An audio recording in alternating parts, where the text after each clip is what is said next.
পাঠা বাচ্চা। একটা হচ্ছে 6 পরে, একটা আছে 8 পরে।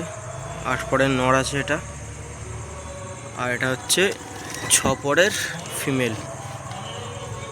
একদম ছোট্ট ঠোঁট, লাট্টু মাথা। এটা নর, এটা হচ্ছে মাদি। চোখ একদম কাঁচের মতন চোখ হবে।